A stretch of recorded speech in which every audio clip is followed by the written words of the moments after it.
Hello students, I am Kumar going to discuss part 4 of chapter 12 thermodynamics of class 11. In this video, I am going to discuss the topics which are thermodynamic state variables and equation of a state, thermodynamic processes and applications of first law of thermodynamics to these processes. First of all, thermodynamic state variables and equation of a state. Thermodynamics class 11 के chapter 12 में मैं आज fourth part को discuss करने जा रहा हूँ। इसमें सबसे पहले thermodynamic state variables and equation of state, ऊष्मागतिकी चर तथा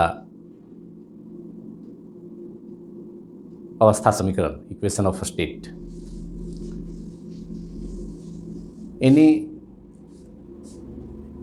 every equilibrium state of a thermodynamic system is completely described by a specific, means some particular values of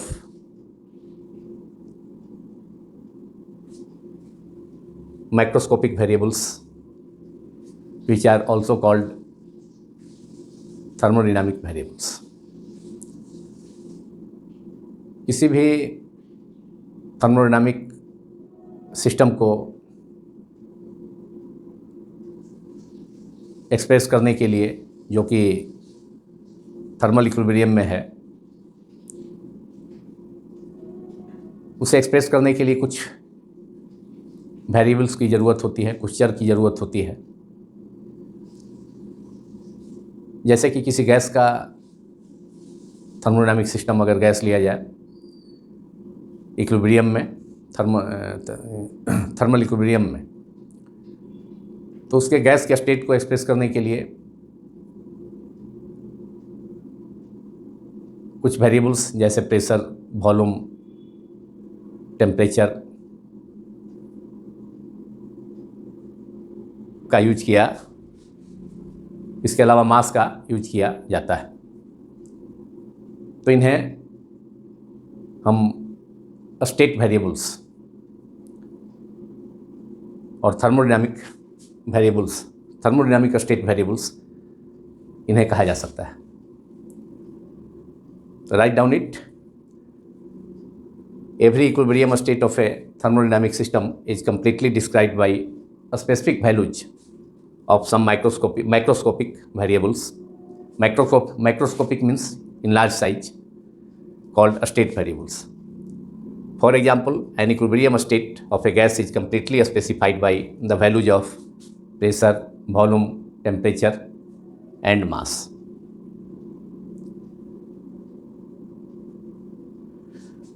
लेकिन कोई थर्मोडायनामिक सिस्टम हमेशा इक्विलिब्रियम स्टेट में नहीं होता। जैसे कि फ्री एक्सपेंशन ऑफ गैस को देखा जाए या कंप्रेशन ऑफ गैस को देखा जाए, तो उसमें उस गैस का या सिस्टम का एग्जाम्पल गैस भी हुआ। सिस्टम तीनों स्टेट में हो सकता है, सॉलिड, लिक्विड एंड गैस। तो अगर फ्री एक्सपेंशन ऑफ गैस का देखा जाए थर्मोडायनामिक सिस्टम, जैसे कि फॉर एग्जांपल गैस को देखा जाए, तो फ्री एक्सपेंशन हो चाहे गैस का कंप्रेशन हो, तो उस सिचुएशन में उस सिस्टम का मतलब गैस का प्रेशर और टेम्परेचर चेंज होता है। वह पूरे पार्ट ऑफ द सिस्टम में यूनिफॉर्म नहीं रहता, लेकिन अल्टीमेटली बाद में वह सिस्टम मतलब गैस का प्रेशर और temperature every part of the system uniform हो जाता है, कांस्टेंट हो जाता है, यूनिफॉर्म हो जाता है अपने सराउंडिंग्स के साथ। कुछ समय के बाद सिस्टम का, थर्मोडायनामिक सिस्टम का मीन्स गैस का प्रेशर तथा टेम्परेचर यूनिफॉर्म हो जाता है। मतलब थर्मोडायनामिक हीट का एक्सचेंज सराउंडिंग के साथ हो सकता है। तो वैसी स्थिति में अल्टीमेटली गैस का प्रेशर तथा टेम्परेचर कुछ समय बाद यूनिफॉर्म हो जाता है, और तब उस सिस्टम को हम थर्मोडायनामिक इक्विलिब्रियम में कहेंगे, तब उसे ऊष्मागतिकी संतुलन में कहेंगे। थर्मोडायनामिक इक्विलिब्रियम में उस स्थिति में कहा जाएगा जब थर्मोडायनामिक सिस्टम गैस का प्रेशर और टेम्परेचर कुछ समय के बाद आफ्टर एक्सपेंशन और कंप्रेशन ऑफ गैस के बाद, कुछ समय के बाद जब गैस का थर्मोडायनामिक सिस्टम का अपने सराउंडिंग्स के साथ प्रेशर तथा टेम्परेचर्स यूनिफॉर्म हो जाएगा, तो उस स्थिति में हम उस थर्मोडायनामिक सिस्टम को इक्विलिब्रियम में कहेंगे, तब उसे संतुलन में कहेंगे। अब प्रश्न उठता है कि थर्मोडायनामिक वेरिएबल्स और थर्मोडायनामिक स्टेट वेरिएबल्स कितने टाइप का होता है। लेकिन उसे बताने के पहले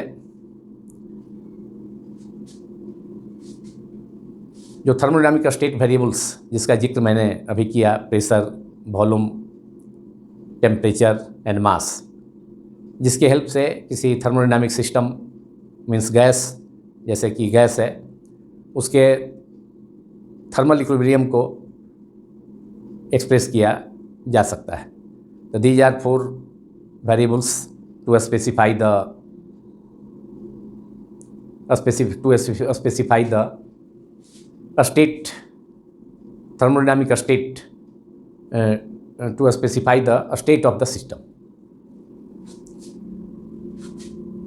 तो थर्मोडायनामिक इक्विलिब्रियम स्टेट उस सिस्टम को, गैस के इक्विलिब्रियम स्टेट को एक्सप्रेस करने के लिए जो स्टेट वेरिएबल्स यूज किया जाता है वह प्रेशर है, वॉल्यूम है, टेम्परेचर है एंड मास है, जो कि किसी थर्मोडायनामिक सिस्टम के इक्विलिब्रियम स्टेट को, जैसे कि गैस है तो उसके इक्विलिब्रियम स्टेट को कम्प्लीटली रिप्रेजेंट करेगा। लेकिन इसके अलावा भी कुछ वेरिएबल्स हैं, थर्मोडायनामिक स्टेट वेरिएबल्स हैं, जैसे कि इंटरनल एनर्जी है, डेंसिटी है, इंट्रोपी है। तो these are some other thermodynamic variables. अब coming to the point, types of thermodynamic variables. Now types of thermodynamic variables.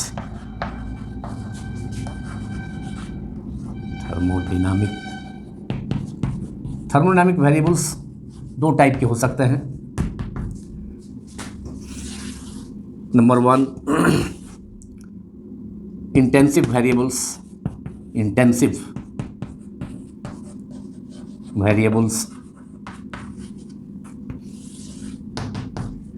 Intensive variables, those variables which do not depend on size of the system are called intensive variables. Intensive variables do not change in every part of the system. For example, pressure, temperature, density, etc. are the examples of intensive variables. Now write down. Intensive variables का मतलब हुआ वैसे variables जो system के size पर depend नहीं करते हैं, और इंटेंसिव वेरिएबल्स किसी सिस्टम के किसी भी पार्ट में चेंज नहीं होता है। Those are called intensive variables. Write down those variables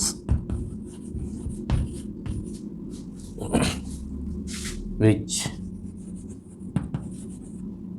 do not depend on the size or mass of the system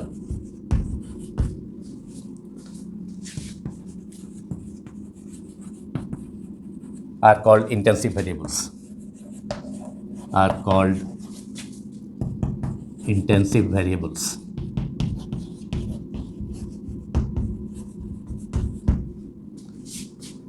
And intensive variables do not change in every part of the system.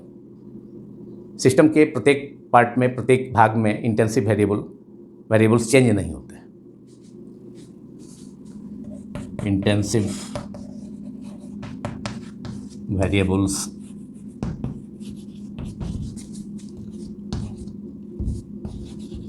do not change in every, means value of intensive variables do not change, that is value of intensive variables do not change in every part of the system, every part of the system. न तो ये size पर depend करेगा system का, न ही मास पर depend करेगा system का, और न ही इंटेंसिव वेरिएबल्स का जो वैल्यू है वह सिस्टम के किसी भी भाग में चेंज करेगा। तो these are called intensive variables.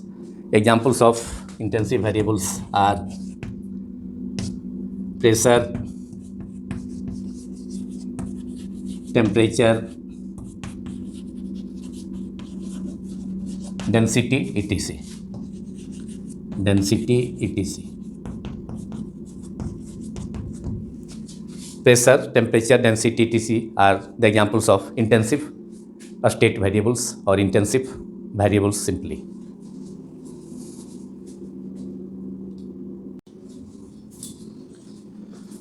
Now second type of thermodynamic variables are known as extensive variables. दूसरे टाइप के थर्मोडायनामिक वेरिएबल्स को एक्सटेंसिव वेरिएबल्स कहा जाता है। और extensive variables are those variables which depend on size और mass of the system and which values change in every part of the system. The examples of extensive variables are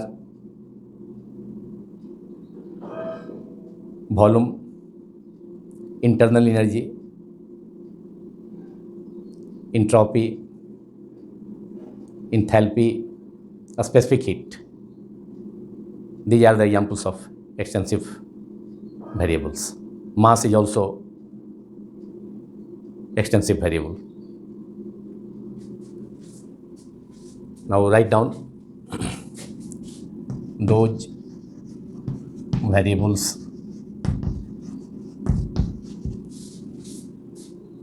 वैसे thermodynamic variables, वैसे ऊष्मागतिकी चर जो system के size पर depend करता है, साइज या मास पर डिपेंड करता है, सिस्टम के साइज या मास पर डिपेंड करता है, और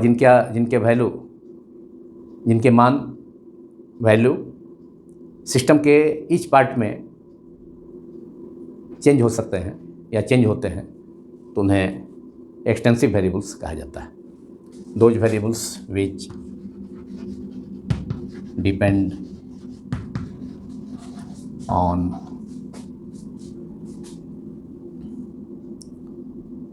साइज और मास of a thermodynamic system,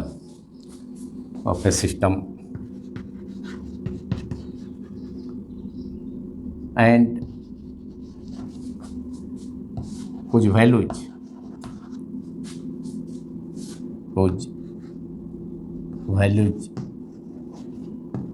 change in every part of the system, in each part of the system, each part of the system are called extensive variables, extensive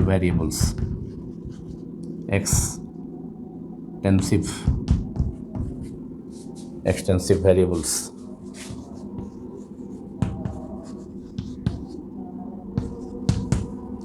Examples of extensive variables are mass, volume, internal energy,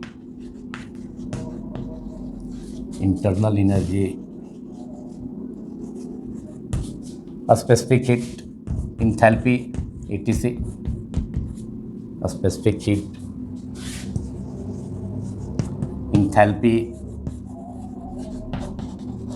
etc. These are the examples of mass, volume, internal energy, specific heat, and enthalpy, etc. are the examples of extensive variables. And extensive variables are, I am repeating again, write down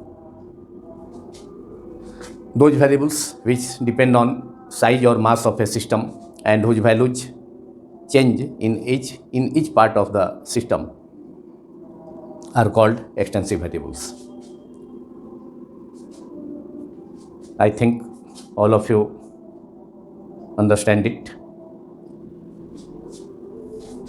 Now, equation of a state. After extensive variables, equation of a state. Equation of a state.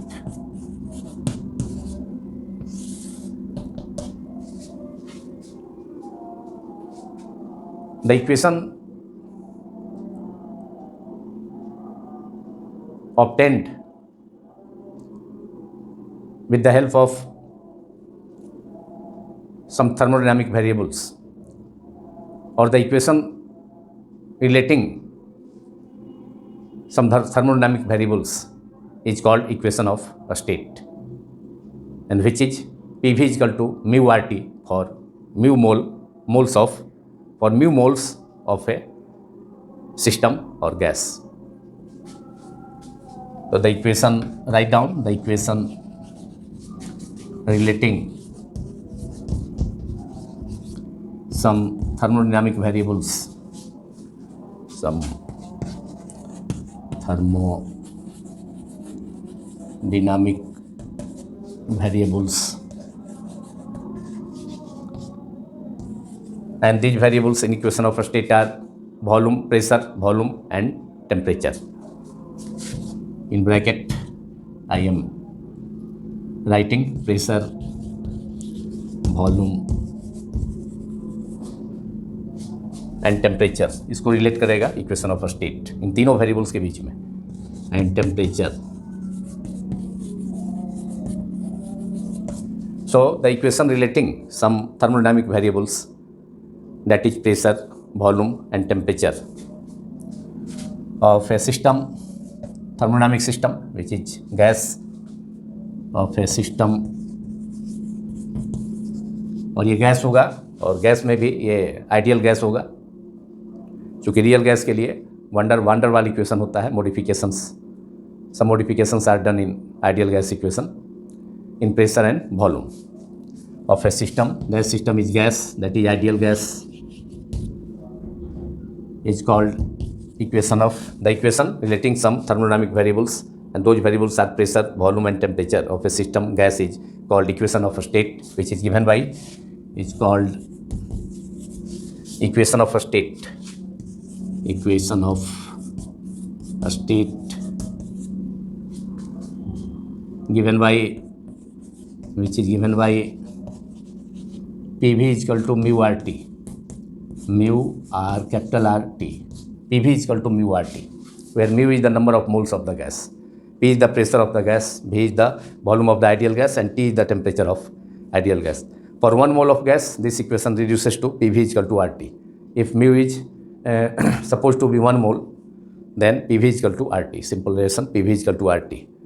Mu is the number of moles of the gas, and ideal gas equation this is also called known as ideal gas equation. Equation of a state is, because equation of a state is for an ideal gas, so it is also called ideal gas equation. इसे आदर्श gas का समीकरण भी कहा जाता है, PV equal to mu RT. और ये जो इक्वेशन ऑफ स्टेट है, ये 3 थर्मोडायनामिक वेरिएबल्स प्रेशर, वॉल्यूम और टेम्परेचर को रिलेट करता है.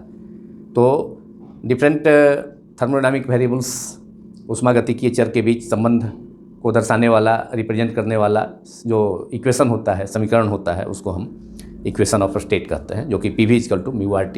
For mu where mu is the number of moles of the gas and R is called universal gas constant, whose value is found to be R, where R is gas constant और इसका value 8.31 joule पर मोल पर kelvin.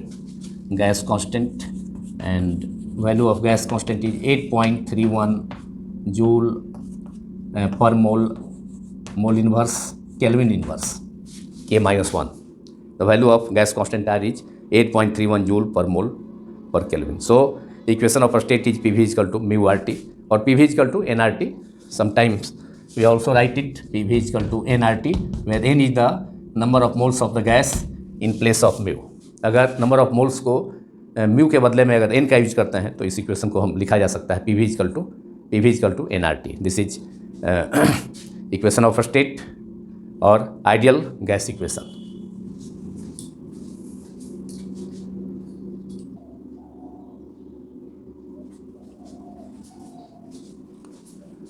Now we have to discuss different thermodynamic processes and applications of first law of thermodynamics to these processes. अब हम लोग discuss करेंगे thermodynamic processes, different thermodynamic processes को, विभिन्न ऊष्मागतिकी प्रक्रियाओं को तथा उसमें ऊष्मागतिकी का पहला नियम फर्स्ट लॉ ऑफ थर्मोडायनामिक्स को अप्लाई करेंगे. First thermodynamic process is quasi static process. Quasi static means almost static. Quasi static means almost static, लगभग रेस्ट में हो, लगभग स्थिर. Almost static, quasi static means वैसा प्रोसेस जो लगभग स्टैटिक हो, लगभग स्थिर हो. तो क्वासी स्टैटिक जो प्रोसेस होगा उसमें सिस्टम अपने इक्विलिब्रियम स्टेट से बहुत ही कम, इन्फाइनाइटली चेंज होगा सिस्टम में अपने इक्विलिब्रियम स्टेट से. तो that system is called quasi static system या process. In other words we can say that in a quasi static process change in pressure और वॉल्यूम और temperature of a thermodynamic system, suppose gas, is very slow. Quasi static process में किसी thermodynamic system ऊष्मागतिकीय चर का pressure, volume तथा temperature में जो change होगा, परिवर्तन होगा, वह बहुत ही स्मॉल होगा, लगभग 9 के बराबर. Sorry. Then that process is called quasi-static process. Now write down it. The process in which a system departs only infinitely from its equilibrium state is called quasi-static process. The system in which, I am repeating again, the system in which a system departs only infinitely from its equilibrium state is called quasi-static process. That is, in a quasi-static process, the changes in pressure or volume or temperature. In a quasi-static process, the changes in pressure or volume or temperature of the system at every stage of the process is very small. Quasi-static process में किसी thermodynamic system का, जैसे कि gas है, तो उसके pressure में या वॉल्यूम में या टेम्परेचर में, उस प्रोसेस के किसी भी स्टेज में प्रेशर में चेंज या वॉल्यूम में चेंज या टेम्परेचर में चेंज, वह बहुत स्मॉल होगा, बहुत स्मॉल होगा, बहुत कम होगा, लगभग नगण्य. That is negligible change. And this process is called quasi static process. तो क्वासी स्टैटिक प्रोसेस में चूँकि प्रेशर में थर्मोडायनामिक सिस्टम या गैस के प्रेशर, वॉल्यूम और टेम्परेचर में चेंज बहुत कम होगा, वेरी स्मॉल होगा, तो इसलिए ऐसा प्रोसेस लगभग ये इसे आइडियल प्रोसेस है, इसे आइडियल प्रोसेस माना जा सकता है। वास्तव में थर्मोडायनामिक सिस्टम का प्रेशर, वॉल्यूम और टेम्परेचर में वेरी वेरी स्मॉल चेंज हो नहीं सकता है। So this process is an ideal one. This is an ideal process. We can say this process as an ideal one. Now second process is isothermal process.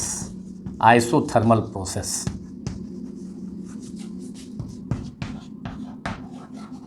Isothermal, जिसमें कि वैसा process जिसमें कि वैसा चेंज गैस के thermodynamic system में इस ढंग से चेंज हो जिससे कि उसका टेम्परेचर कांस्टेंट बना रहे।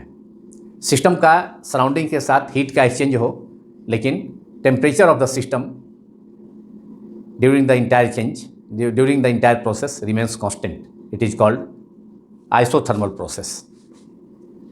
Write down the process in which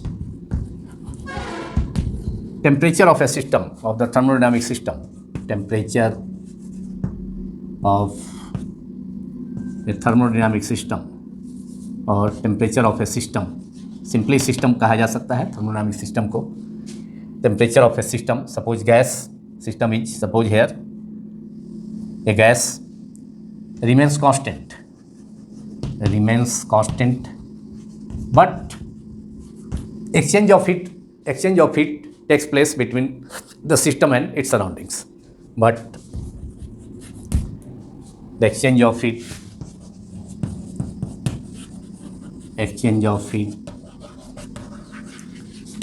takes place between the system and its surroundings.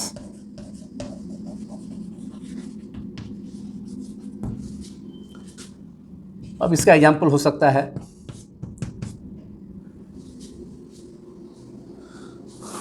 Expansion of gas in a metallic cylinder, expansion और compression of a gas in a metallic cylinder, change of state, that is melting of ice, vaporization, change of state from water to vapor, that is vaporization. So these are the examples of isothermal process. या कोई tyre है, motor vehicle का tyre है या cycle का tyre का tube है या मोटर व्हीकल का टायर का ट्यूब है, उसमें छोटा सा होल हो जाए, छोटा सा होल अगर हो जाए और उससे गैस लीक करे बाहर, तो टेम्परेचर धीरे धीरे, माने गैस धीरे धीरे लीक करेगा तो उसका टेम्परेचर भी चेंज बहुत समय तक नहीं होगा, माने बहुत कम स्मॉल चेंज होगा। तो ऑलमोस्ट उसको गैस का escaping out of gas air through a hole made in a cycle tube or a motor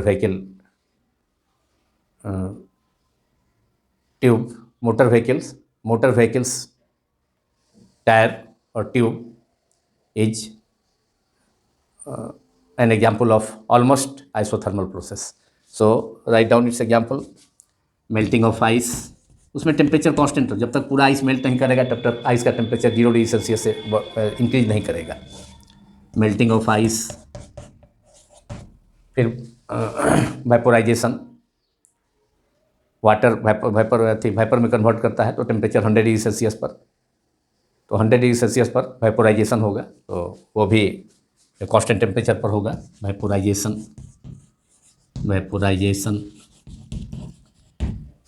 expansion of gas मैंने बतलाया, expansion of gas in a metallic cylinder, तो these are examples of isothermal process ETC. Melting of ice, vaporization, expansion of gas in a metallic cylinder consisting of piston, these are the examples of isothermal process. तो वैसा process जिसमें कि temperature constant रहता है system का, लेकिन surrounding से heat का एक्सचेंज होता है, वातावरण से, परिवेश से हीट का एक्सचेंज होता है, तो उसको हम आइसोथर्मल प्रोसेस कहते हैं।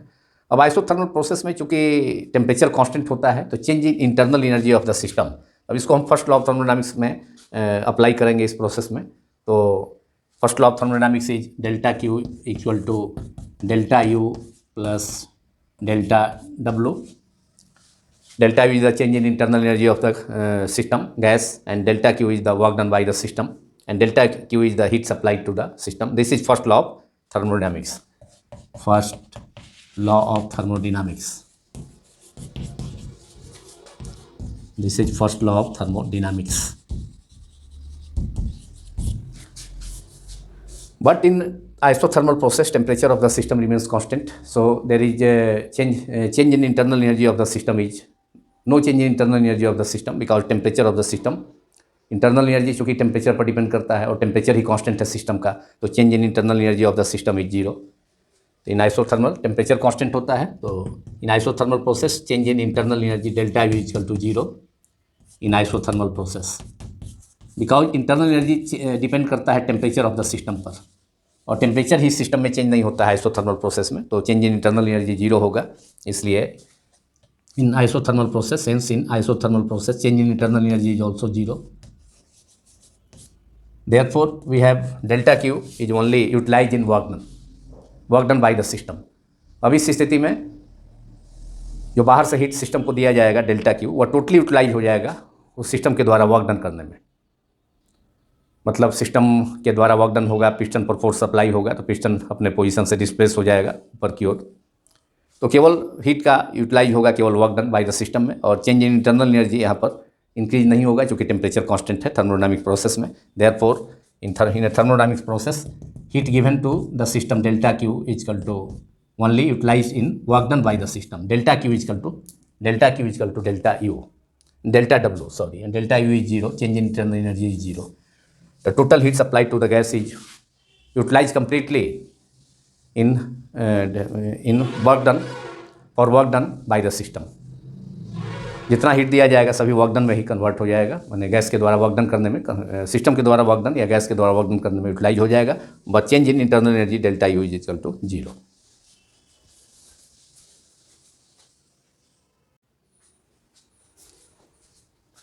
Now work done by a gas during isothermal process, we have to derive a formula for it.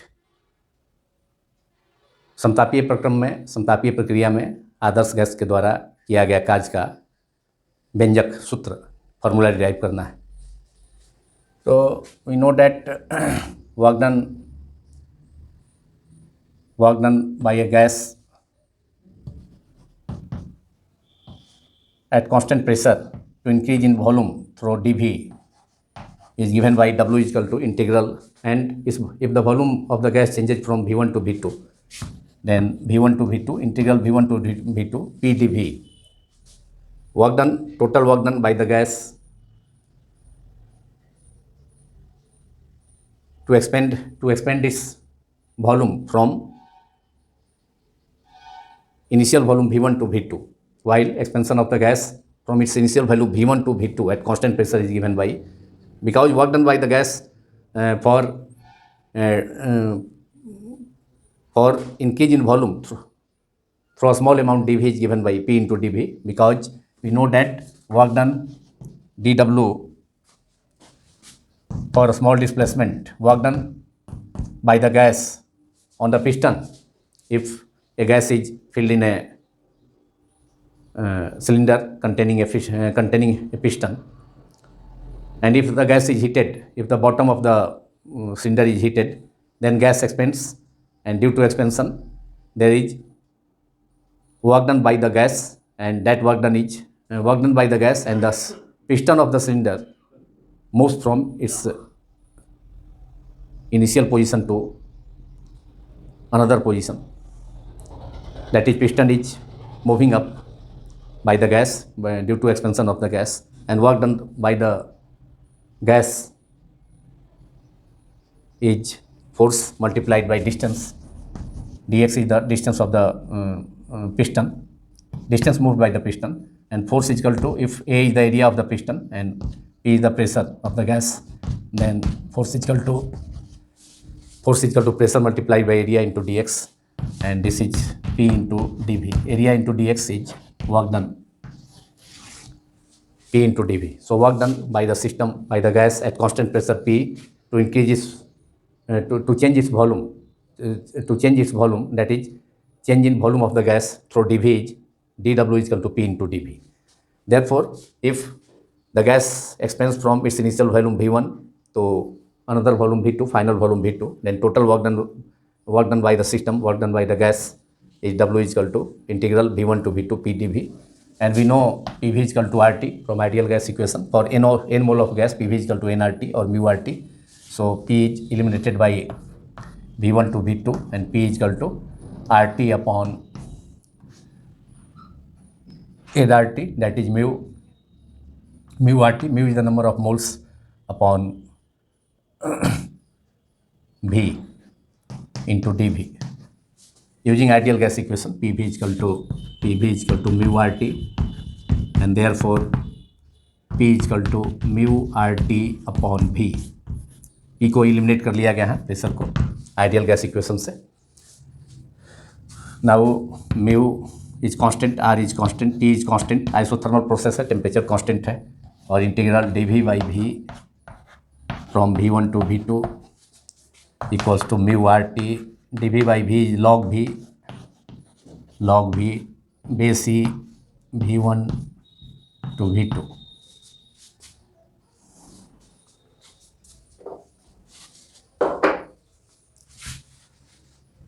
अब यहाँ limit, upper limit is V2, lower limit is V1.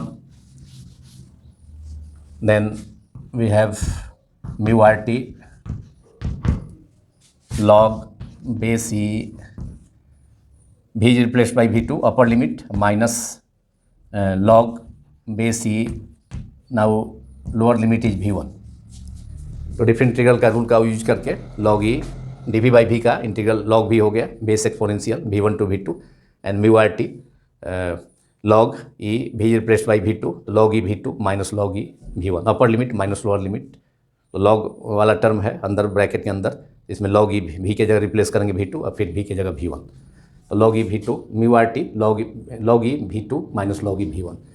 Therefore work done is equal to mu RT log base E V2 upon V1. अब इसे अगर base 10 में change करना हो तो 2.303 से मल्टीप्लाई करेंगे. Mu RT multiplied by mu RT log base 10 V2 upon V1, and this is equation number 1. This is expression for work done by an ideal gas during isothermal process. The formula is W is equal to mu RT log base E V2 by V1 और 2.303 log base E को base 10 में change करने के लिए 2.303 factor से multiply किया जाता है. तो 2.303 mu RT log base 10 V2 by V1. इसको प्रेशर के टर्म में भी एक्सप्रेस कर सकते हैं. बॉयल्स लॉ से P1 V1 equal to P2 V2, इसलिए V2 by V1 equal to P1 by P2, चूँकि प्रेशर जो है वॉल्यूम के इन्वर्सली प्रोपोर्शनल होगा.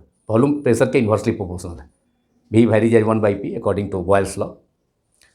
और second equation in terms of pressure we can write work done by the ideal gas in during isothermal expansion is process is 2.303 mu RT, because temperature is constant, log and log 10 base 10 V2, तो P1 हो जाएगा P1 upon P2.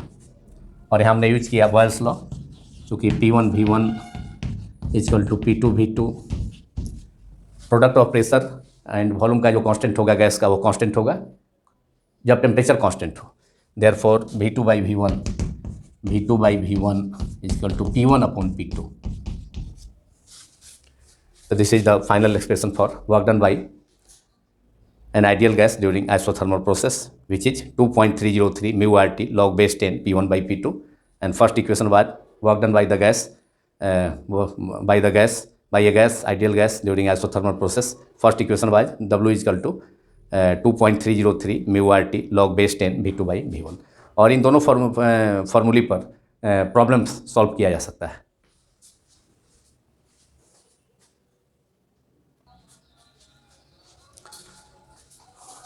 Now third process is adiabatic process. Adiabatic process means there is no exchange of heat between system and surroundings. The process in which no heat exchange taking place between system, that is a gas, and its surroundings, but temperature of the system changes.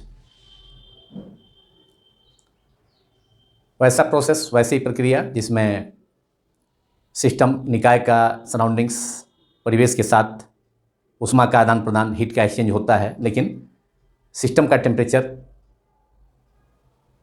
Change होता है, तो उसे adiabatic process कहा जाता है। अब examples में मान लिया कि कोई मोटर व्हीकल है या कोई साइकिल का टायर है, अचानक ब्रस्ट कर गया, या मोटर व्हीकल का टायर अचानक ब्रस्ट कर गया, तो हवा तेज़ी से निकलेगी तो उस हवा का टेम्परेचर घट जाएगा, अचानक हवा का टेम्परेचर घट जाएगा। तो एक एग्जाम्पल हो गया एडियाबैटिक प्रोसेस का। इसके अलावा डीजल इंजन के अंदर गैस का, मतलब डीजल वेपर का एक्सपेंशन तथा कंप्रेशन डिपेंड करता है पिस्टन के मोशन पर। जब पिस्टन अंदर की ओर जाएगा सिलेंडर के अंदर, तो गैस एक्सपेंड करेगा, गैस कंप्रेस करेगी तो उसका टेम्परेचर बढ़ेगा। जब पिस्टन बाहर की ओर मूव करेगा पिस्टन के अंदर ही, तो गैस एक्सपेंड करेगी, उस स्थिति में तो उसका टेम्परेचर, गैस का टेम्परेचर, डीजल वेपर का टेम्परेचर घटेगा। तो motion of piston inside a cylinder of A diesel engine is another example of adiabatic process. Diesel engine का पिस्टन का बेलन के अंदर मूवमेंट, मोशन, गति, ये दूसरा एग्जाम्पल हो गया एडियाबैटिक प्रोसेस का, जिसको हिंदी में रुद्धोष्म प्रक्रिया या उष्मारोधी प्रक्रिया कहा जाता है, जिसमें सिस्टम का, गैस का सराउंडिंग्स, निकाय के साथ, सराउंडिंग परिवेश के साथ हीट का एक्सचेंज नहीं होता है, लेकिन सिस्टम का टेम्परेचर चेंज करता है, तो इसे एडियाबैटिक प्रोसेस, उष्मारोधी प्रक्रिया कहा जाता है। और एग्जाम्पल्स मैंने अभी बतलाया। अब इसे अप्लाई करते हैं इस सिस्टम में। और एक चीज़ और कि एडियाबैटिक प्रोसेस को कम्प्लीटली एडियाबैटिक इंक्लोजर में परफॉर्म कराना होगा। मतलब जिस सिलेंडर के अंदर में सिस्टम को रखा जाएगा, गैस को रखा जाएगा, उसका वाल्स इत्यादि नॉन कंडक्टिंग मटेरियल का होना चाहिए, इंसुलेटेड होना चाहिए। तो इसलिए एडियाबैटिक प्रोसेस को एडियाबैटिक प्रोसेस को नॉन कंडक्टिंग और इंसुलेटिंग इंक्लोजर में के अंदर परफॉर्म कराया जाता है, जबकि आइसोथर्मल प्रोसेस को कंडक्टिंग घेरे के अंदर, कंडक्टिंग सराउंडिंग के अंदर, कंडक्टिंग इंक्लोजर के अंदर परफॉर्म कराया जाता है आइसोथर्मल प्रोसेस को। Isothermal process is performed in a conducting enclosure in a conducting enclosure, while adiabatic process is performed in a non-conducting or an insulating enclosure. तो अब अप्लाई करते हैं एडियाबैटिक प्रोसेस में फर्स्ट लॉ ऑफ थर्मोडायनामिक्स। तो first law of thermodynamics is delta Q equal to delta U plus delta W. लेकिन this is first law of thermodynamics, it is first law of thermodynamics, first law of thermodynamics. But in adiabatic process, exchange of heat, there is no exchange of heat between system and surroundings. Adiabatic process में heat का exchange system और surrounding के बीच नहीं होता है, इसलिए delta Q क्या होगा, हीट उस सिस्टम को बाहर से देने का सवाल ही नहीं है, या उस सिस्टम से हीट का बाहर आने का कोई प्रश्न नहीं उठता है। Is therefore in adiabatic process,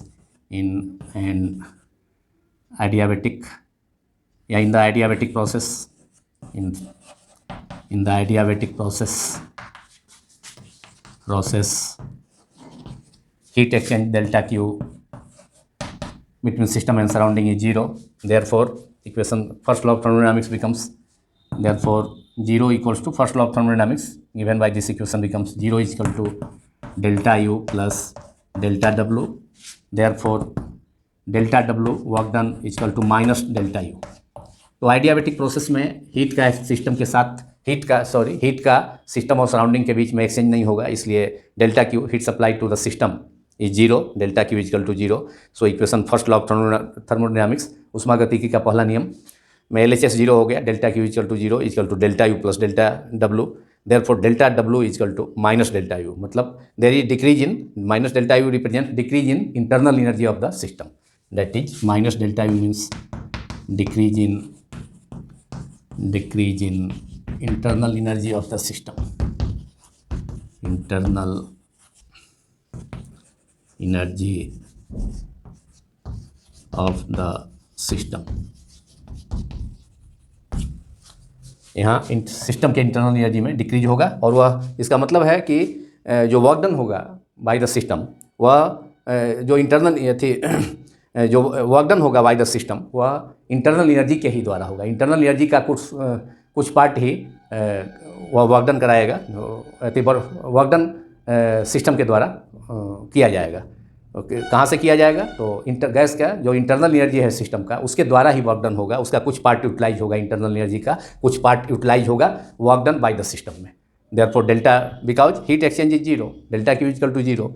इसका मतलब है कि जब बाहर से हीट ही नहीं आएगा, ना सिस्टम से बाहर हीट जाएगा, तो जो गैस की इंटरनल एनर्जी है, इंटरनल एनर्जी तो कुछ ना कुछ रहेगी ही, तो उस स्थिति में सिस्टम का इंटरनल एनर्जी से ही वर्क डन होगा। तो delta W equal to, therefore there is minus sign in internal energy, change in internal energy, मतलब इंटरनल एनर्जी डिक्रीज हो रहा है, क्योंकि इंटरनल एनर्जी का यूटिलाइज हो रहा है वर्क डन में, क्योंकि एनर्जी का किसी भी कीमत पर डिस्ट्रॉय हो नहीं सकता है, तो वह यूज हो रहा है वर्क डन में, work done by the system में।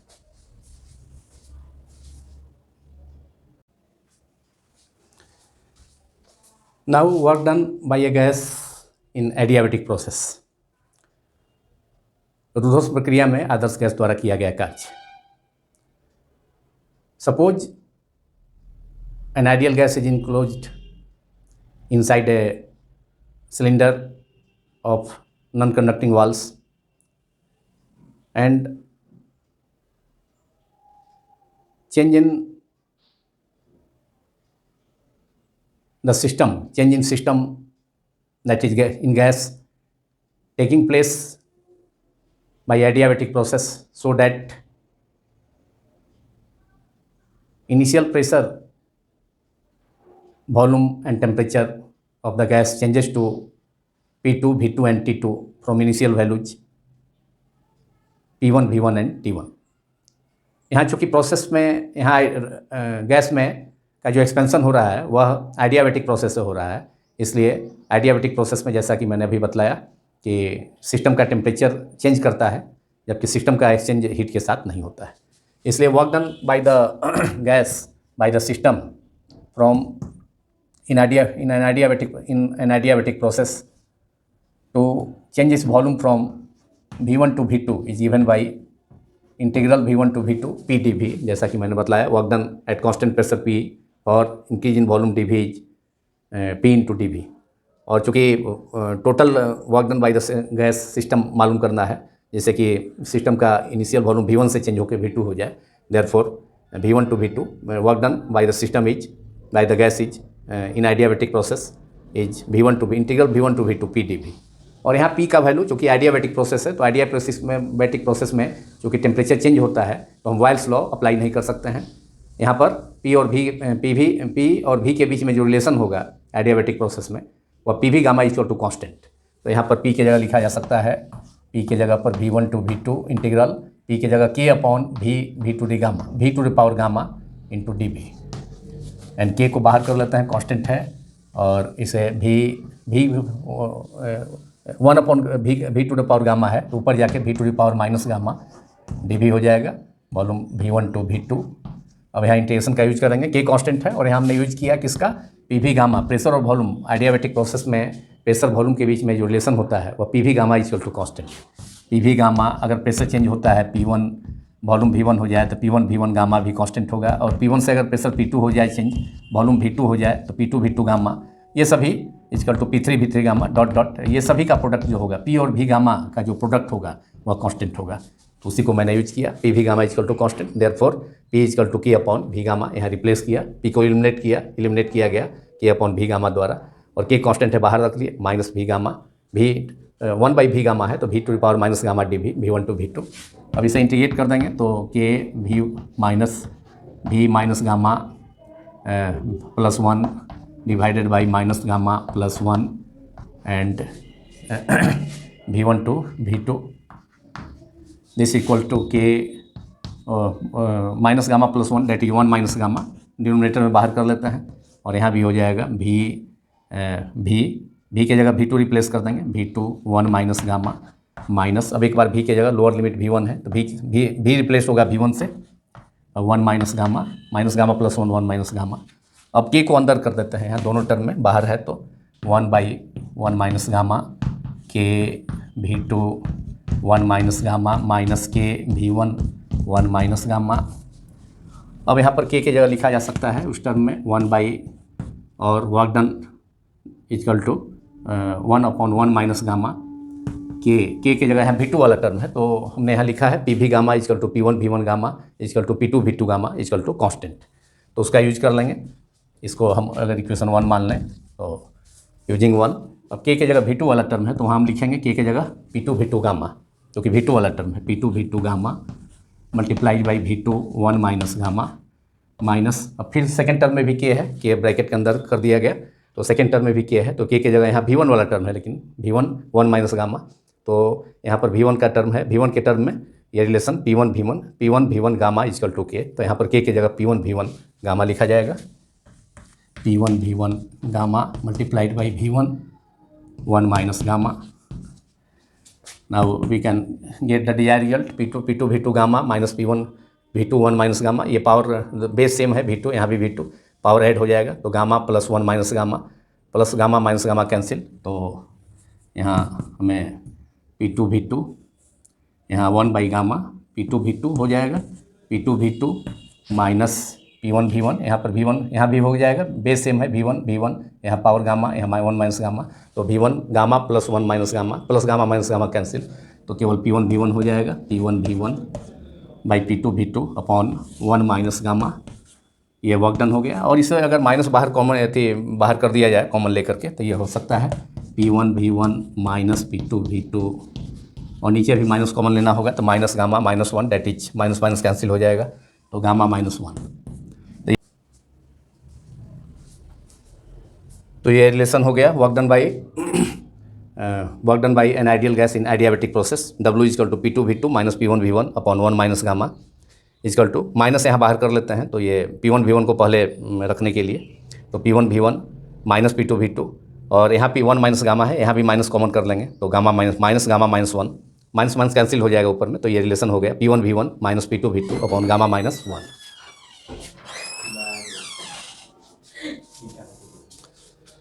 और P1 V1, अब यहाँ पर P1 V1 equal to ideal gas equation फिर यूज कर सकते हैं, P1 V1 mu mole of gas के लिए mu R T1, P1 V1 को लिखा जा सकता है म्यू आर T1 और P2 V2 को म्यू आर T2, अब म्यू आर कॉमन हो जाएगा तो mu R T1 minus T1 minus T2 upon gamma minus 1।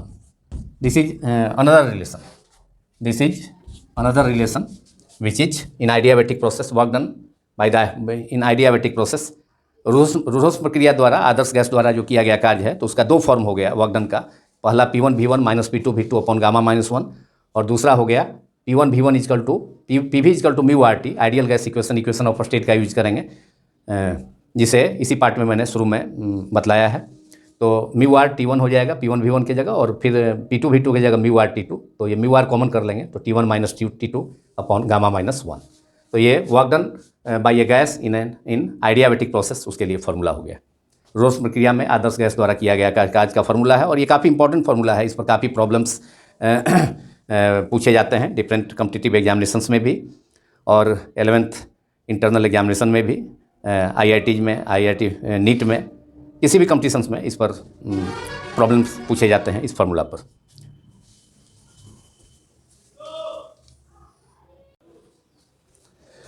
Now fourth process is isobaric process, Hindi में इसे समदाबी प्रक्रिया कहा जाता है।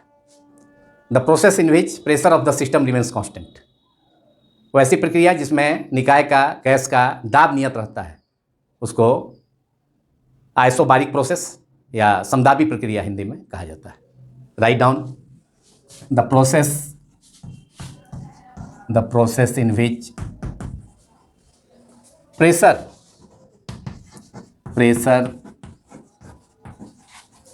of a system, suppose system is gas, remains constant. The process in which pressure of a system remains constant, it is called isobaric process. Constant is called isobaric process. वैसी प्रक्रिया जिसमें निकाय का, सिस्टम का, गैस का दाब नियत रहता है उसे आइसोबारिक प्रोसेस, समदाबी प्रक्रिया कहा जाता है. The process in which pressure of a system remains constant, it is called isobaric process. Isobaric process, pressure constant रखना है. तो आइसोबारिक प्रोसेस में सिस्टम के द्वारा, अब फर्स्ट लॉ ऑफ थर्मोडायनामिक्स हम इसमें यूज कर सकते हैं. Delta Q equal to delta U plus delta W, where delta W is the work done by the system, and in isobaric process work done by the system at constant pressure P to change its volume from V1 and V1 to V2, और initial volume VI to final volume VF can be written as. तो in isobaric process, in isobaric process work done by the system, system means gas here, work done by the system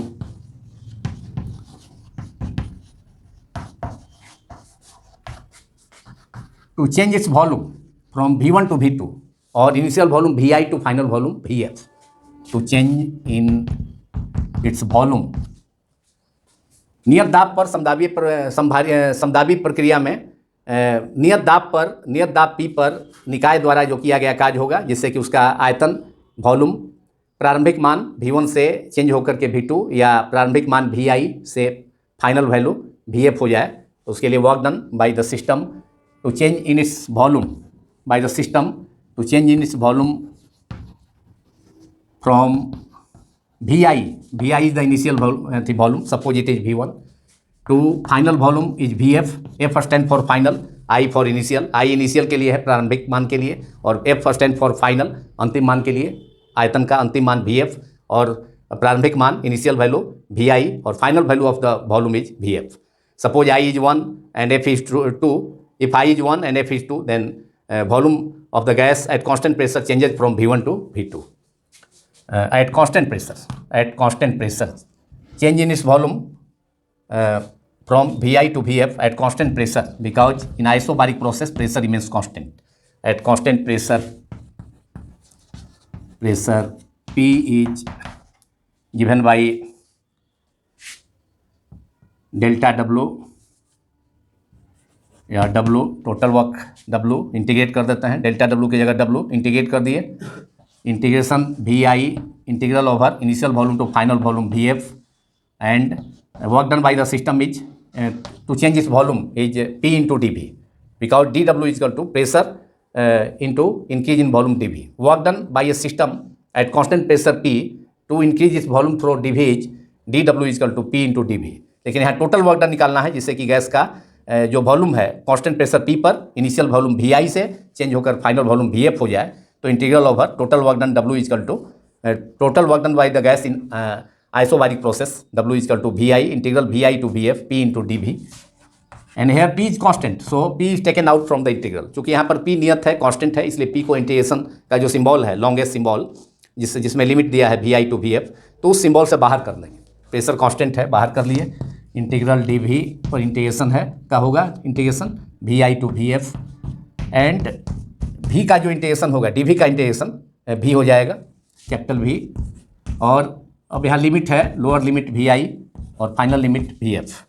therefore work done by the gas in isobaric process at constant pressure, किसी निकाय द्वारा, gas द्वारा समदाबी प्रक्रिया में किया गया कार्य, जिसके कारण उसका आयतन VI इनिशियल प्रारंभिक मान VI से अंतिम मान या फाइनल वैल्यू VF चेंज हो जाए. तो W is equal to work done by the gas by the system in isobaric process is P multiplied by, अब यहाँ पर लिमिट सेट कर देंगे. V is replaced by VF, upper limit minus lower limit is VI. पहले upper limit V के जगह VF रखेंगे, जो फाइनल वॉल्यूम है VF माइनस साइन दे करके initial volume VI. This is work done bye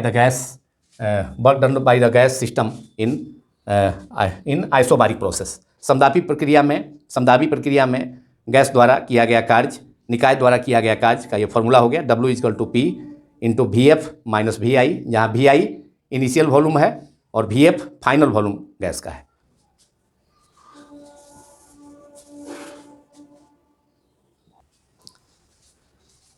now next process is isochoric process, समायतनिक प्रक्रिया, the process in which volume of a system remains constant, that is there is no change in volume, that process is called isochoric process.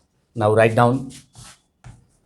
वैसी प्रक्रिया जिसमें निकाय का आयतन परिवर्तित नहीं होता है उसे आइसोकोरिक सिस्टम या आइसोकोरिक प्रोसेस या हिंदी में समायतनिक प्रक्रिया, isochoric process.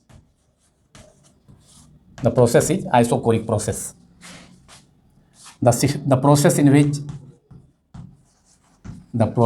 Which volume of the system, volume of a system, suppose gas, remains constant, that is there is no change in volume of the system. If there is no change in volume of the system, the process is called isochoric process। वैसी प्रक्रिया जिसमें निकाय के आयतन में कोई परिवर्तन नहीं होता है उसे आइसोकोरिक प्रोसेस, समायतनिक प्रक्रिया कहा जाता है। The process in which volume of a system remains constant, it is called isochoric process. It is called isochoric process, isochoric process. अब आइसोकोरिक प्रोसेस में फर्स्ट लॉ ऑफ थर्मोडायनामिक्स को हम अप्लाई कर सकते हैं। तो first law of thermodynamics is delta Q, ऊष्मागतिकी का पहला नियम डेल्टा क्यू, जो बाहर से दिया गया हीट है सिस्टम को, और इस हीट का कुछ भाग उस सिस्टम का इंटरनल एनर्जी में चेंज डेल्टा यू, उस निकाय की आंतरिक ऊर्जा में परिवर्तन डेल्टा यू के रूप में होगा, और शेष जो हीट है वह यूटिलाइज हो जाएगा work done by the system, और जो रिमेनिंग पार्ट ऑफ हीट है उसका यूटिलाइज होगा work done by the system के द्वारा। तो delta Q equal to delta U plus delta W. लेकिन यहाँ internal energy, change in internal energy, चूँकि वॉल्यूम कांस्टेंट है इसलिए गैस की जो इंटरनल सिस्टम की इंटरनल एनर्जी में चेंज होगा वो जीरो होगा। चूँकि वॉल्यूम कांस्टेंट है इसलिए जो इंटरनल एनर्जी होगा सिस्टम का वह change in internal energy of the system वह जीरो हो जाएगा। तो इन आइसोकोरिक प्रोसेस, अब ये फर्स्ट लॉ ऑफ थर्मोडायनामिक्स है, delta Q equal to delta U plus delta W. But in isochoric process, isochoric समायतनिक प्रक्रिया में चूँकि वॉल्यूम कांस्टेंट है इसलिए इंटरनल एनर्जी में कोई चेंज नहीं होगा। तो change in internal energy delta U equal to zero. Therefore first law of thermodynamics becomes, जो ऊष्मागतिकी का पहला नियम है फर्स्ट लॉ ऑफ थर्मोडायनामिक्स, वह हो जाएगा delta Q equal to only delta Q equal to delta W. मतलब जो हीट दिया जाएगा सिस्टम को वह टोटली यूटिलाइज हो जाएगा उस सिस्टम के द्वारा वर्क डन करने में। उस सिस्टम का, उस निकाय का, उस गैस की आंतरिक ऊर्जा में कोई परिवर्तन नहीं होगा, इंटरनल एनर्जी में कोई चेंज नहीं होगा चूँकि वॉल्यूम कांस्टेंट है। जो भी हीट दिया जाएगा सिस्टम को वह सिस्टम यूटिलाइज कर जाएगा, वह सिस्टम यूटिलाइज कर लेगा वर्क डन करने में, सिस्टम के द्वारा वर्क डन करने में यूटिलाइज हो जाएगा टोटल हीट। चूँकि यहाँ इनकी change in internal energy zero होगा, चूँकि आइसोकोरिक प्रोसेस में टेम्परेचर वॉल्यूम कांस्टेंट है, तो वॉल्यूम कांस्टेंट होने के कारण चेंज इन इंटरनल एनर्जी भी जीरो होगा। इसलिए delta Q total heat utilize हो जाएगा work done by the system में। अब इसके बाद जो लास्ट प्रोसेस है साइक्लिक प्रोसेस, जो कि इसमें भी इससे मिलता जुलता है आइसोकोरिक प्रोसेस से। अंतर यही है कि यहाँ भी change in internal energy zero होगा। तो साइक्लिक प्रोसेस है that process in which initial state and final state of a system are same। अगर किसी निकाय का प्रारंभिक अवस्था, इनिशियल स्टेट तथा अंतिम अवस्था एक हो जाए, मतलब अगर कोई सिस्टम चेंज के द्वारा अगर सिस्टम में चेंज होता है तो एक से इनिशियल स्टेट से फाइनल स्टेट में जाकर फिर से वह इनिशियल स्टेट में लौट आए, मतलब कोई सिस्टम चेंजेज के द्वारा इनिशियल स्टेट में वापस लौट आए, तो उस स्थिति में उस सिस्टम का इनिशियल स्टेट और फाइनल स्टेट दोनों इक्वल हो जाएगा, तो उसे हम साइक्लिक प्रोसेस कहेंगे। Write down the process in which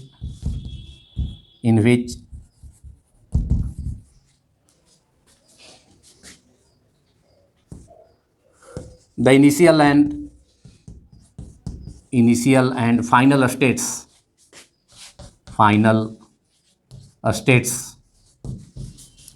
of a system are same,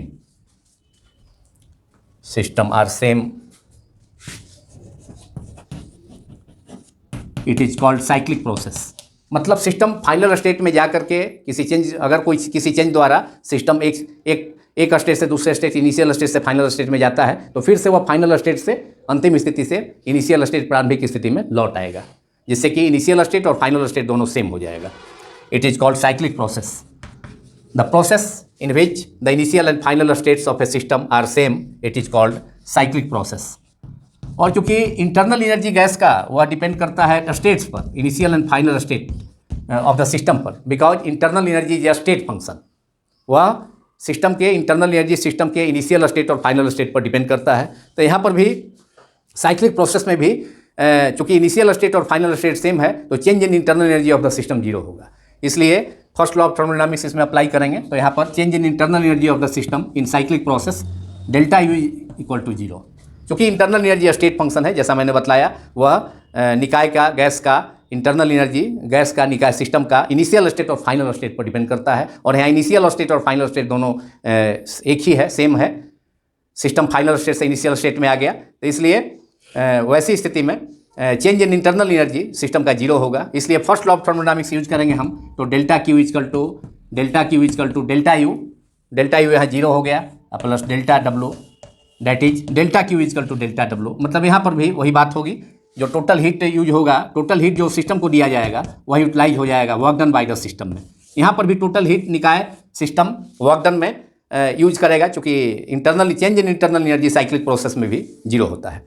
और साइक्लिक प्रोसेस को अगर हम रिप्रेजेंट करें पीवी डायग्राम में, तो एक लूप से दर्शाया जा सकता है, एक क्लोज लूप से दिखाया जा सकता है। यहाँ पर अगर हम प्रेशर रखते हैं वाई एक्सिस पर, प्रेशर वाई एक्सिस पर रखा जाए और एक्स एक्सिस पर वॉल्यूम रखा जाए, को रिप्रेजेंट एक्स एक्सिस पर वॉल्यूम को देकर रिप्रेजेंट किया जाए, तो उस सिचुएशन में जो डायग्राम होगा, माने पीवी डायग्राम में जो होगा वो एक क्लोज लूप हो जाएगा। मतलब एक वन स्टेट से दूसरा, एक स्टेट वन से दूसरे स्टेट में जाएगा, एक स्टेट ए से दूसरे स्टेट बी में। ये लूप देखिए यहाँ पर, यहाँ से अगर इसको हम ए मान लें, इस पॉइंट को ए मान लें, और यहाँ पर ये लूप है, क्लोज लूप हो गया। तो ए से बी तक अगर सिस्टम चेंज हुआ, एक ए जो है इनिशियल स्टेट है, बी फाइनल स्टेट है, तो फिर से सिस्टम जो है बैक हो जाएगा दूसरे फाइनल स्टेट बी से, दूसरे स्टेट बी से इनिशियल स्टेट ए में वापस हो जाएगा। तो इसको एक क्लोज लूप दे करके पीवी डायग्राम में इसको दिखाया जा सकता है साइक्लिक प्रोसेस को। वाई एक्सिस पर प्रेशर लिया है, एक्स एक्सिस पर वॉल्यूम लिया है, और यहाँ पर एक क्लोज लूप से रिप्रेजेंट किए हैं कि सिस्टम इनिशियल स्टेट ए से फाइनल स्टेट दूसरे स्टेट बी तक पहुँचा और फिर वापस हो गया।